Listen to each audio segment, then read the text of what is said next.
employees down there that weren't there before. And you have customers. You have patrons to restaurants. You have someone, on my way to work, I'm going to get my windows tinted, which you can do on Franklin Boulevard. It's that effect by bringing up the neighborhood. And so this is one opportunity I have to create hundreds of jobs, which will translate into hundreds of patrons and hundreds of customers. So it's not in a vacuum. I'm not doing it because I have a love for a former soup plant. I'm doing it because I think it's good for the neighborhood. Sure. I appreciate that. We can talk more. Yeah. The other thing that I want to talk about is, so you drew distinctions between the county's position on homelessness and how it's different than the city. And what you do have control over is social services. I'd like to see the county play more of an active participatory role in being a part of the negotiation of where proposed sites are placed within the city, to making sure that they're actually reasonably placed so that those services can actually reach the people at those shelters. I've seen lots of proposed sites where the feasibility is not there, where it would be economically irresponsible to be investing and then ultimately not providing those services. So I just want to make sure that there is more than a commitment, actually visibly noticeable efforts to be a part of that conversation from the county. Okay, I'll give you a couple of things there. First of all, city and county, you've read over the years, city and county don't get along, city and county have this friction and all that. Quite frankly, if you go to any county in California, any of the 58, particularly one that has one big city in it, that's the case. There's always the friction between cities and counties. It always will be. But we are working well together. I don't know if you paid attention at all. It's kind of inside baseball, but we had a big dust-up with our county executive, and I was the first to call for his resignation, and he did resign finally. Our new county executive that has been put in there is working very closely with Howard Shan. They talk on a regular basis. That didn't happen before. The staff, they got together with their staffs, and they looked at all of them on the homeless issue and said, you all will work together. This is no longer the city and the county. This is the city and the county. And so I don't want to give the impression that the city's doing everything wrong, because they're not. I don't personally agree with everything they're doing, but that's okay. I don't have to. But we have a 2x2, and that's 2 members of the Board of Supervisors, which is me and Rich Desmond, that's District 3, and 2 members for the Brown Act reasons, and 2 members of the City Council, which is Darrell and Jay Chenier. And we meet on a regular basis. We're coming up with a partnership agreement, which I just got today. I have to admit I haven't read it yet, but we're coming up with a partnership agreement that will work out who does what and how does it work for the first time. That's huge. So we are working closely with them as far as us having input on where they site. If it's, particularly if it's city property, but if it's in the city, we don't have a lot of say. We have almost none, just as they don't in the unincorporated area, over where they site these. All we can do is commit to do whatever we can to provide the services to make them successful, and also make them temporary. I mean, that's the key to this. These aren't shelters where we're just going to warehouse people. The idea is to get people housed, because if they're not under a roof, you can't get them to get off drugs and alcohol. You can't get them to get the mental health services they need.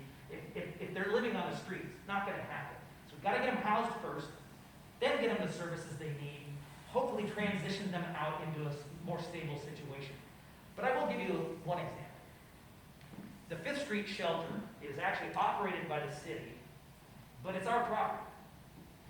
And, the River District will tell you, we're doing more than our share of dealing with the homeless.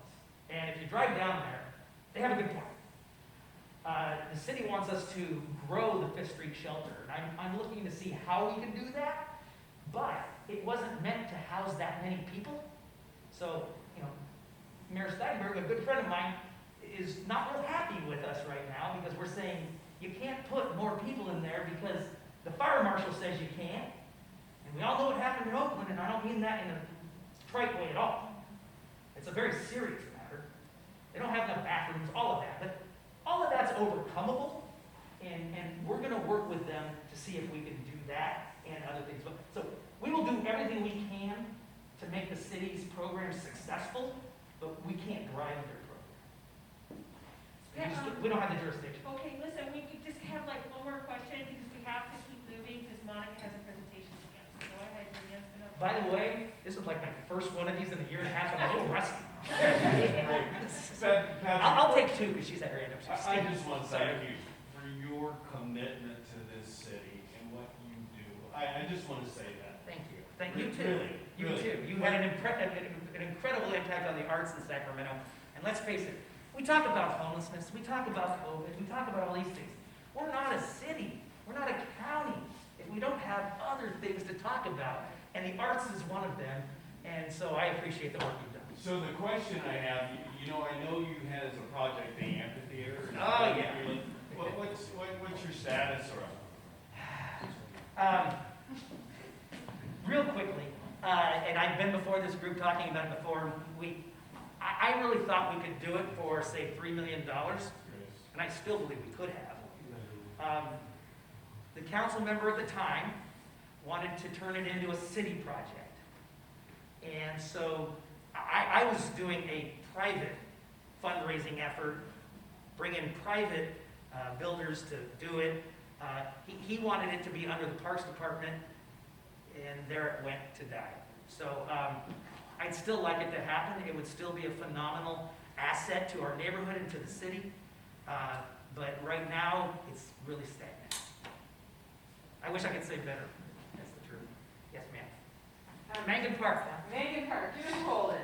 We Thank cle- you for being here this evening and taking my We cleaned up question. your park, by the way. I'm sorry? We cleaned up your park. The Oh, land. it has gotten some improvements lately. We're grateful for that. But going back to the Capital Commerce Center, Yeah. what is going into the Capital Commerce Center? Well, like I said, they're tearing down most of the old buildings. They're keeping where, and I'm proud that I helped bring in Macy's Bloomingdale's in their fulfillment center. We also have Comcast that we brought in there, and the canning, interestingly enough, the canning business that was in there to serve Campbell's is doing better business now than when Campbell's was there, so they're still there. We're gonna tear down all those big old buildings, not we, sorry, but they are. They're gonna tear down all those big buildings, they're gonna put in new roads, put in new infrastructure, new plumbing, new electrical, and build it to suit for, again, high-end industrial park users. And in that case, why isn't environmental impact report not being done before the planning is completed? Well, it depends on what is going in there. I'll give you an example. It's not gonna happen, but someone that was looking at it was an anaerobic digester company because of the new state laws, we have to do something about our green waste and our food waste. But yet, we don't have the infrastructure to do it. Thank you, legislature. They pass laws and say, now go do it. And so, an anaerobic digester company, a big company, international company, Hitachi, was looking at it. They passed, but they were looking going in there. Now, if they went in there, there wouldn't have to be any CEQA because that industry has already done a programmatic CEQA review statewide. And so it was already okay. So it really depends on what's going in there. Now, for an industrial park, it's probably going to be a neg deck, just because the use is going to be even less than what was there before. There'll be less trucks coming in and out. There'll be less impacts than was approved prior use. So it'll most likely for an industrial park end up being a neg deck. Okay, thank you very much. Thank you, Patrick. That's so much more happening